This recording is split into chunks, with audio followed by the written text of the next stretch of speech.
The Grand Chamber of the Galactic Council fell silent as Ambassador James Walker of Earth took his seat. The massive dome above sparkled with the light of 1,000 stars, but the faces of the alien representatives showed nothing but contempt. This was humanity's first appearance before the Council since achieving faster-than-light travel, and the tension in the room could be cut with a knife. Head Counselor Reed, a tall being with silvery skin, stood from his elevated platform.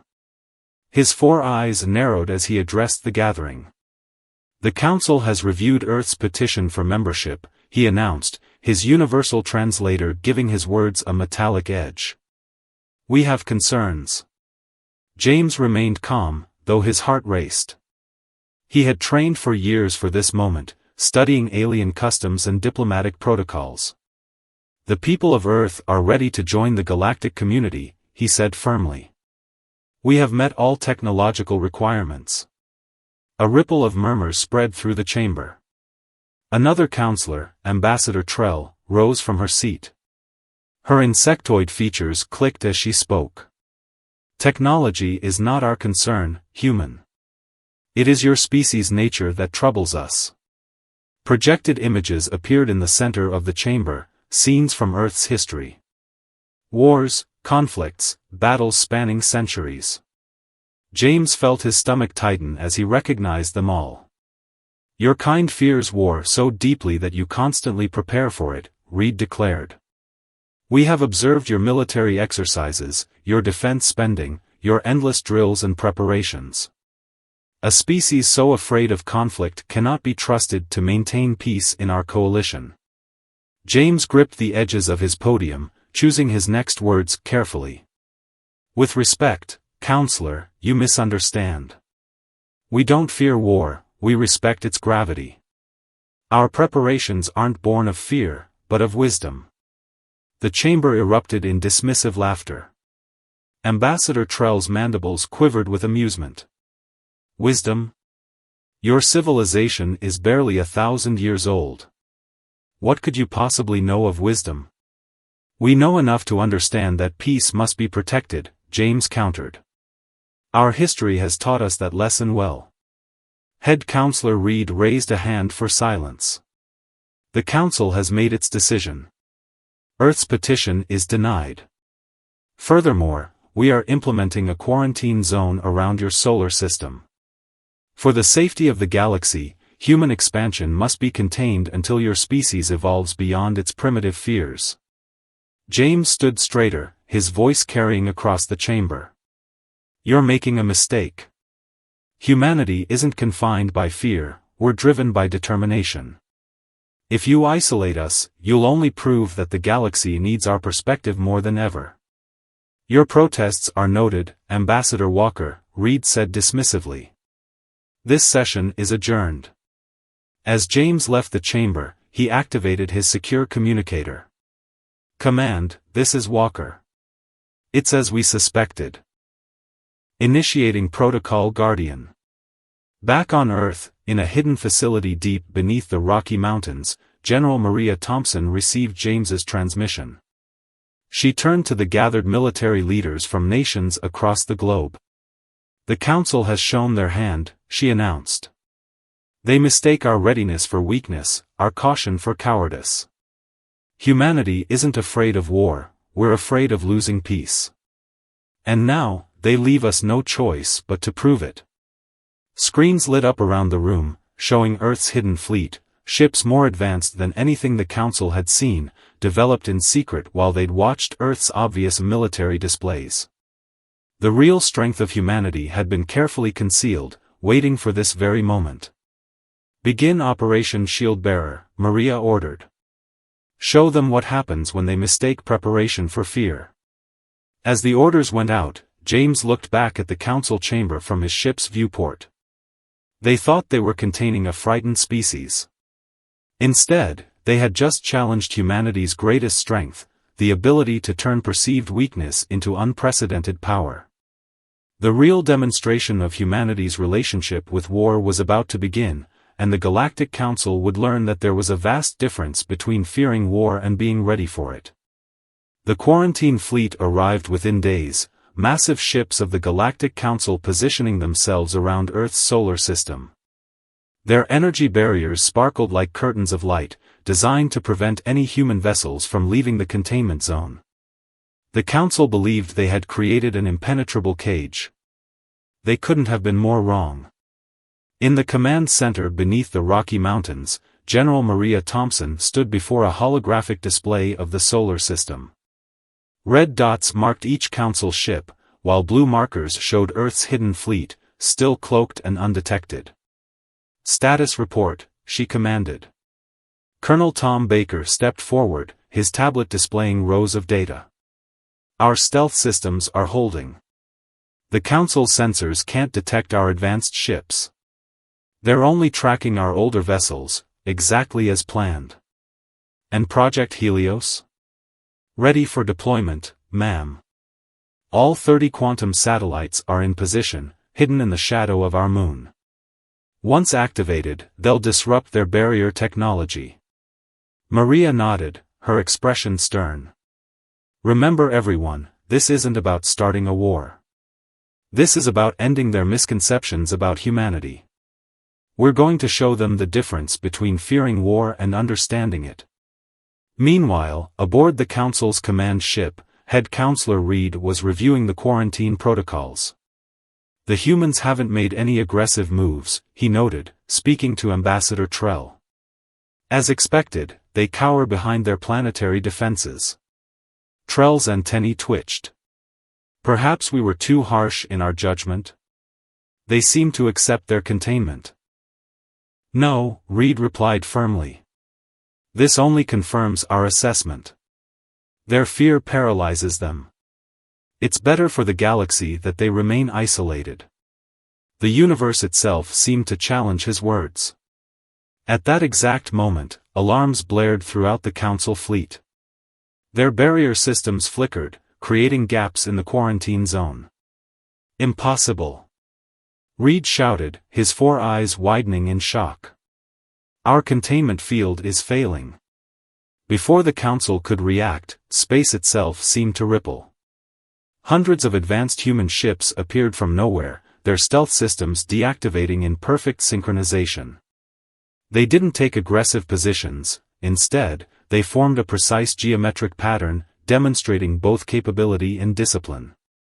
Ambassador James Walker's voice transmitted across all frequencies. "Attention Council Fleet. This is humanity's true face.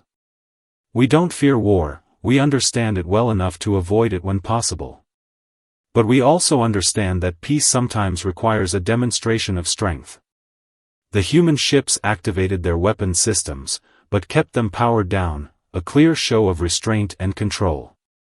The Council sensors finally got their first read on human military technology, and the data caused panic among their commanders. "These readings can't be correct," Trell stammered, looking at the display. "They're ships, they're generations ahead of what we thought possible." Reed gripped his command chair.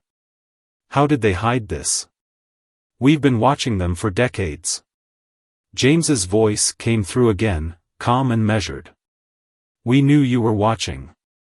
Everything you saw was what we wanted you to see. Not out of fear, but out of strategic wisdom. Now, shall we discuss lifting this quarantine and beginning real diplomatic relations?" In the Rocky Mountain Command Center, Maria received the Council's response.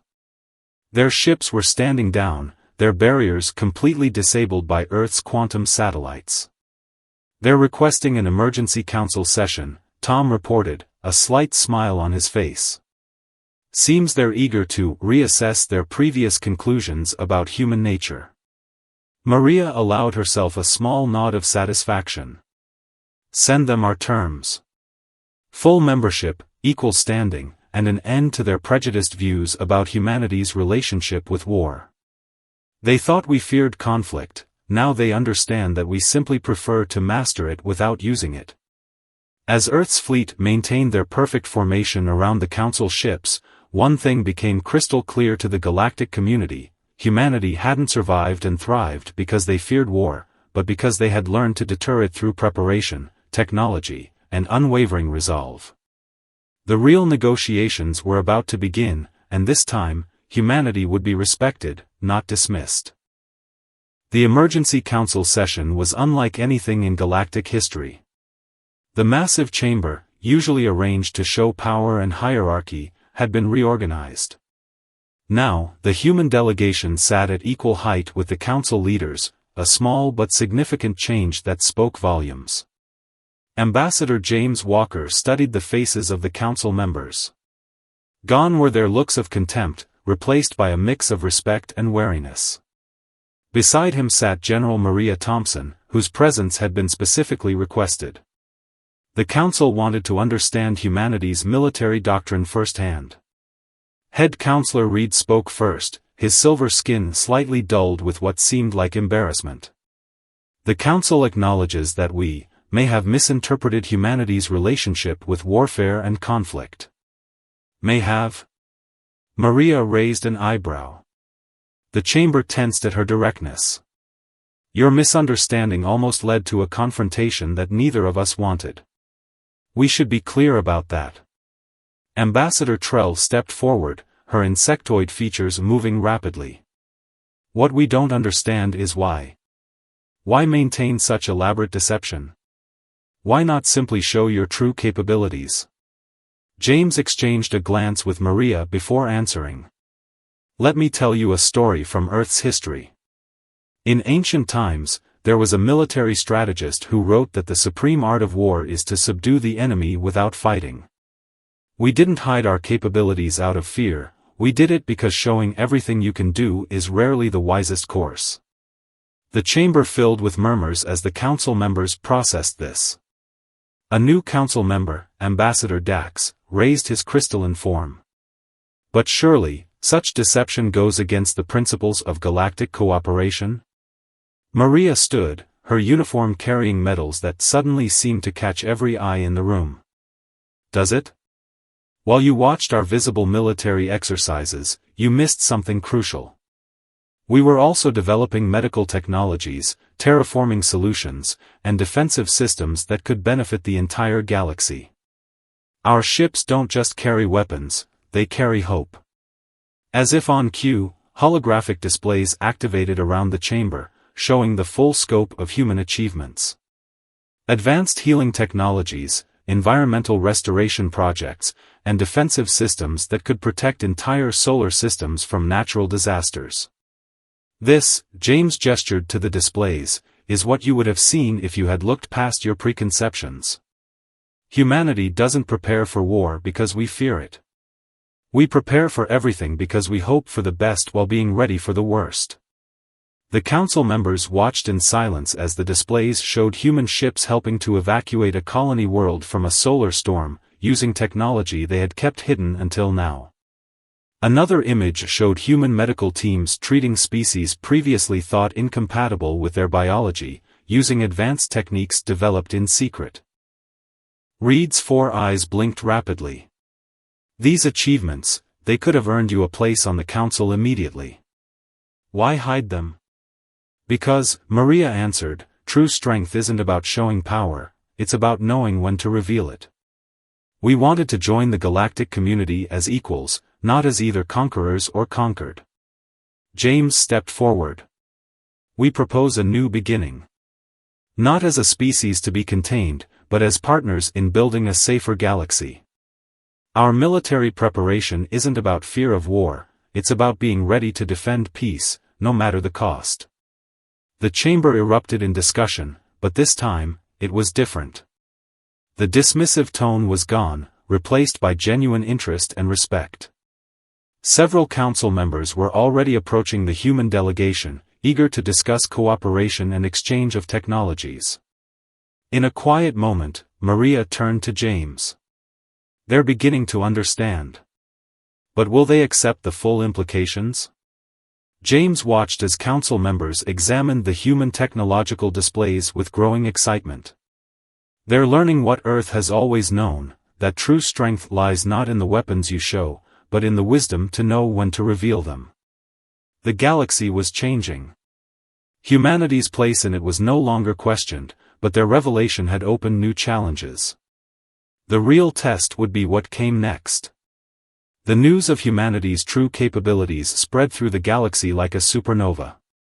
Within days, the council chambers had become a hub of activity as species from across the stars arrived to witness this turning point in galactic history.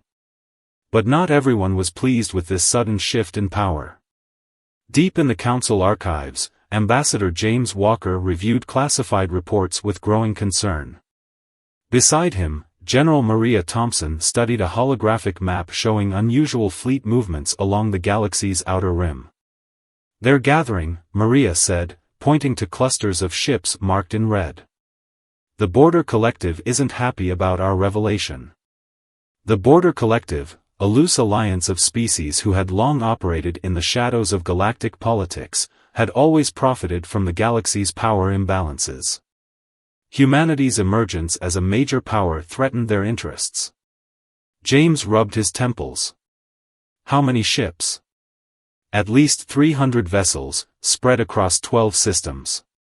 They're trying to look like normal trade movements, but our advanced sensors tell a different story."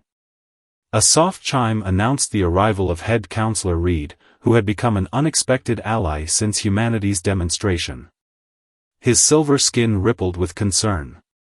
"The collective has called for an emergency vote. They claim humanity's deception proves we cannot be trusted with council membership." "Let me guess," Maria said, "they're demanding our technology be seized for equal distribution among council members." Reed's 4 eyes narrowed. "Precisely. They're playing on the fears of smaller worlds, promising them protection from what they're calling human duplicity." James stood, straightening his diplomatic uniform. "Then perhaps it's time for another demonstration, not of our military power, but of our commitment to galactic peace."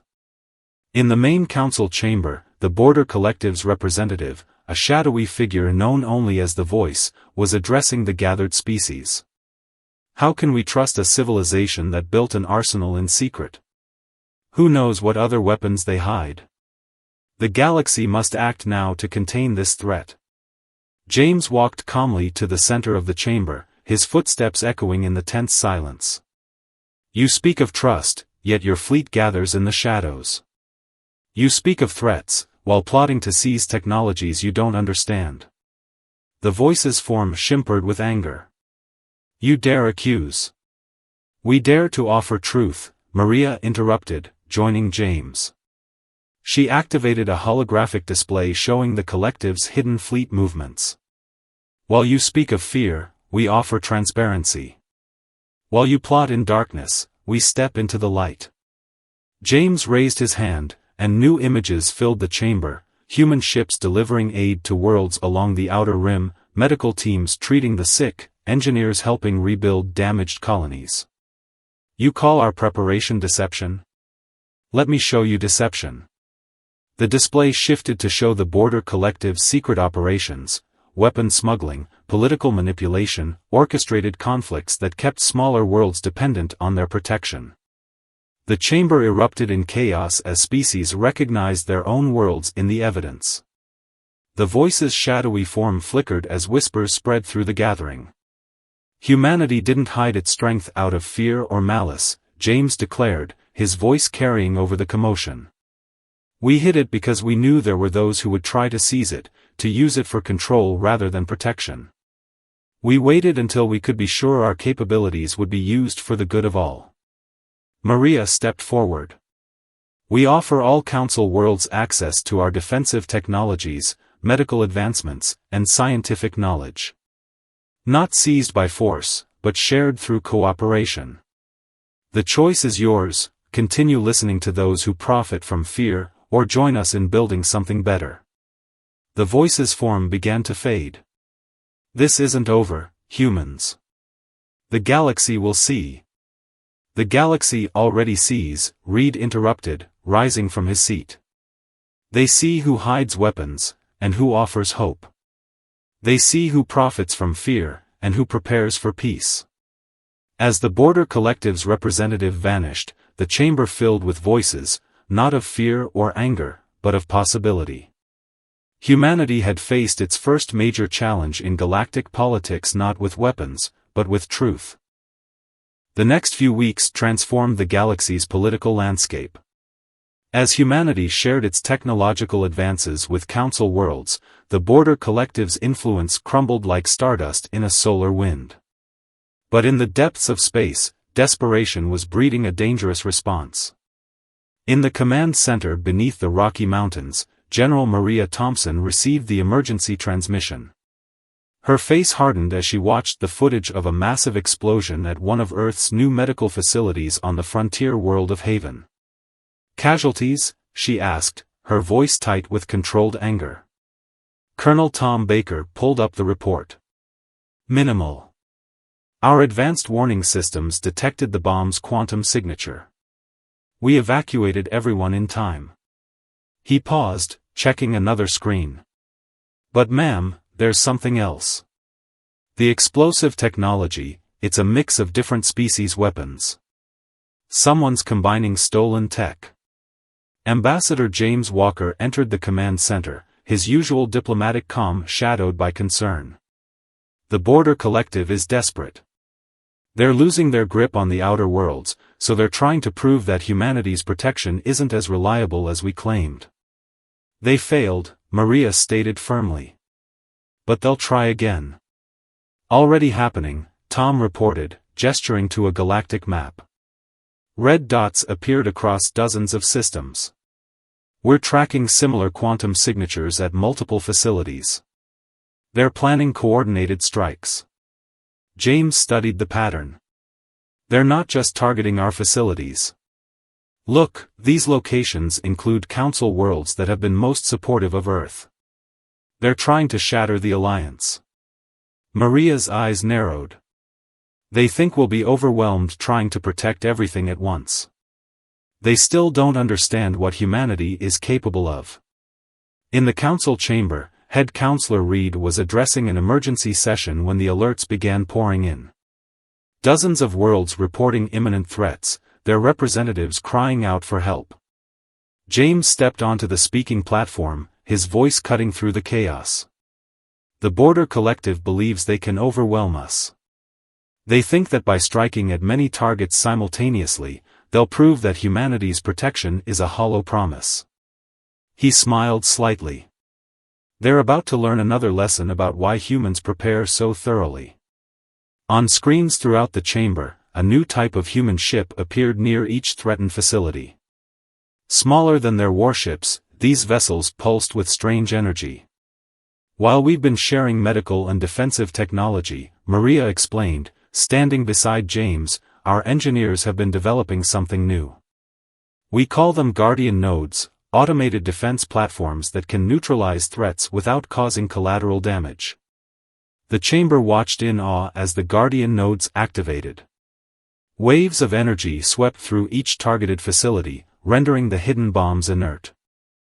At the same time, the energy fields traced the quantum signatures back to their sources, revealing dozens of Border Collective bases and ships. "We could strike at them now," James told the stunned council. "We know exactly where they are. But that's not humanity's way. Instead, we offer them one chance to surrender and face justice under Council law." Reed's silver skin gleamed as he processed this information. "You knew they would strike. You were prepared even for this." Maria nodded. "Humanity doesn't just prepare for war, we prepare for peace. Sometimes that means being ready to show mercy, even to those who don't deserve it." Through the chamber's communications network, Border Collective ships began signaling their surrender. Their leadership, seeing their ultimate weapon turned against them, realized they had miscalculated one final time. As Council security forces moved to secure the surrendering ships, James turned to Maria. "They thought quantity would overwhelm quality. They never understood that humanity's greatest weapon isn't our technology or our preparations." "No," Maria agreed, watching as more surrender signals appeared on the map. "Our greatest weapon is knowing how to use strength wisely. The galaxy is learning that peace through preparedness isn't the same as peace through fear.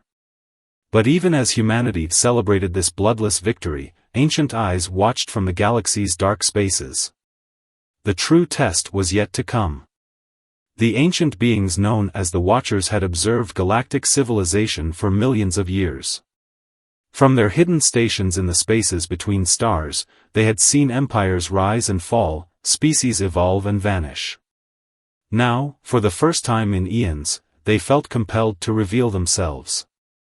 Their message arrived simultaneously at every council world and human facility. The holographic projection showed a being of pure energy, its form shifting like cosmic winds. "We have watched long enough," the entity announced, its words translating directly into each listener's mind. "Humanity's rise threatens the balance we have maintained for millions of years." In the council chamber, Ambassador James Walker stood beside General Maria Thompson as the message continued. Head Counselor Reed and the other representatives listened in stunned silence. "Your species," the Watcher addressed humanity, "has advanced too quickly. Your preparation for conflict while preaching peace is a contradiction we cannot allow to spread. You must be tested." Maria's hand tightened on her command tablet. "Multiple objects emerging from fold space," she reported. "They're appearing throughout the galaxy, surrounding every major world." The Watcher's form pulsed. "We created the Border Collective to test younger species, to ensure they developed slowly, predictably. Humanity has disrupted this pattern. Now, you face our judgment." Massive structures materialized around each planet, ancient weapons platforms that made even humanity's most advanced technology seem primitive by comparison. "Choose," the Watcher demanded. "Surrender your advanced technology and accept your place as a protected species, or face extinction. You have one planetary rotation to decide." The council chamber erupted in panic. Species that had just begun to trust humanity now looked to Earth's representatives with fear and uncertainty. James stepped forward, his voice steady. "You say you've watched us. Then you've watched poorly. Humanity doesn't choose between submission and extinction. We find another way." "There is no other way," the Watcher stated. "We have maintained galactic order for millions of years. Your rapid advancement threatens everything." Maria activated a holographic display of her own. "You're right about one thing, we advance quickly. But did you notice everything we've advanced?" The display showed not weapon systems or warships, but something far more significant: quantum communication networks linking every world that had accepted human technology.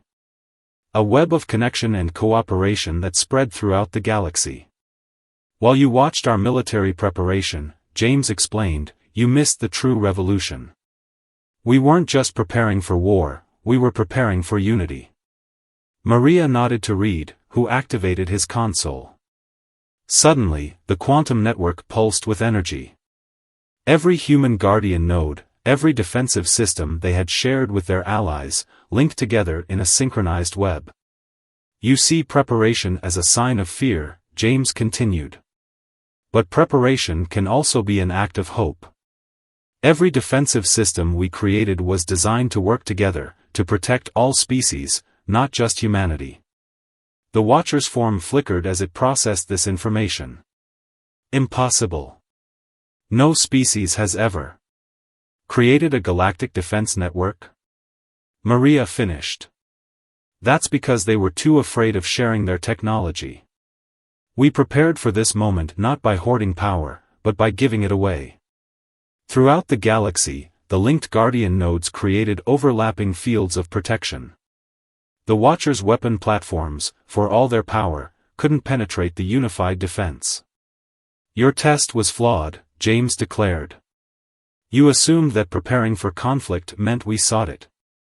You never considered that we prepared so thoroughly because we wanted to ensure peace would last." The Watcher's form stabilized, its energy pattern shifting to something almost resembling respect.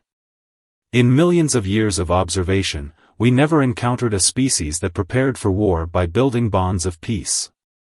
The ancient weapons began to power down as the Watcher continued, "Perhaps, we have more to learn from humanity than humanity has to learn from us.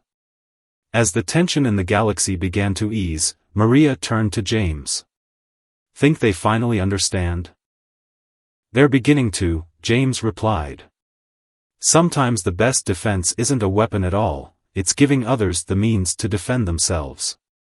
But even as the Watchers withdrew, both knew that humanity's greatest challenge still lay ahead, proving that their path of peaceful preparation could endure. 1 year after the Watchers' test, the galactic landscape had transformed beyond recognition. The Council Chamber, once a place of hierarchy and division, had become a symbol of unified strength. Representatives from hundreds of worlds gathered not in tiers, but in a perfect circle, symbolizing their equal standing in the new galactic order. Ambassador James Walker stood at the center of the chamber, completing his address on the first anniversary of what historians now called the Unity Day. Beside him, General Maria Thompson reviewed reports on her tablet showing the latest achievements of the quantum network. In 1 year, James announced, we've achieved what many thought impossible. The Quantum Defense Network now protects over 10,000 worlds. But more importantly, it connects them. Head Counselor Reed, his silver skin gleaming with pride, added, and not a single act of interstellar aggression in 12 months. A record in galactic history. The chamber's holographic displays showed the web of interconnected guardian nodes spanning the galaxy, each point of light representing a protected world. But they showed something else too, trade routes, cultural exchanges, and scientific collaborations flowing between species that had once viewed each other with suspicion. The Watchers believed preparation meant fear. Maria addressed the gathering. They weren't entirely wrong, but they misunderstood what we were afraid of. Humanity didn't fear war itself. We feared the cost of being unprepared for both war and peace. A new figure approached the center, a Watcher, but different from before. Instead of pure energy, it had chosen to manifest in a more solid form, showing its commitment to engaging with younger species rather than merely observing them. We observed for millions of years, the Watcher acknowledged, its voice carrying a new humility. But we never understood that true strength lies not in the power to destroy, but in the wisdom to connect. Humanity taught us this. James nodded toward the displays. The quantum network was never just about defense. Each guardian node doesn't just protect, it enables instantaneous communication, sharing of knowledge, and cooperative development between worlds. We prepared for war by building the foundations of lasting peace. And now, Maria added, we invite the Watchers to join this network. Not as observers or judges, but as equals. Your ancient knowledge, combined with our approach to unity, could help us reach even further. The Watchers' form shimmered with what appeared to be emotion. In all our existence, no species has ever invited us to join them as equals. They either feared us or sought to overthrow us. You are the first to offer partnership. Through the quantum network, images flowed from worlds across the galaxy. They showed former enemies working together on massive engineering projects, mixed crews of different species staffing medical ships, and joint scientific teams making breakthrough discoveries. This is humanity's true legacy, James declared. Not the weapons we can build, but the bridges we can create. Not the wars we can win, but the peace we can forge. We prepared so thoroughly not because we feared the future, but because we wanted to ensure everyone would have a chance to help shape it. The chamber erupted in applause as the Watcher extended its form, interfacing directly with the quantum network for the first time. The network's light display shifted, incorporating new patterns that represented millions of years of accumulated knowledge and now freely shared with all species. Maria turned to James, a slight smile on her face. Remember when they thought we feared war? They weren't wrong about the fear, James replied. They just didn't understand what we did with it. Fear can teach wisdom, if you let it. Humanity learned to channel our fears into preparation, and our preparation into connection. As the celebration continued, the quantum network pulsed with new possibilities. The galaxy had entered an unprecedented age of peace, not through the absence of conflict, but through the presence of understanding. Humanity had proven that the best way to prevent war wasn't to fear it, but to prepare for something greater, a future where strength meant standing together. The Council's original judgment of humanity had been wrong, but their mistake had led to something extraordinary.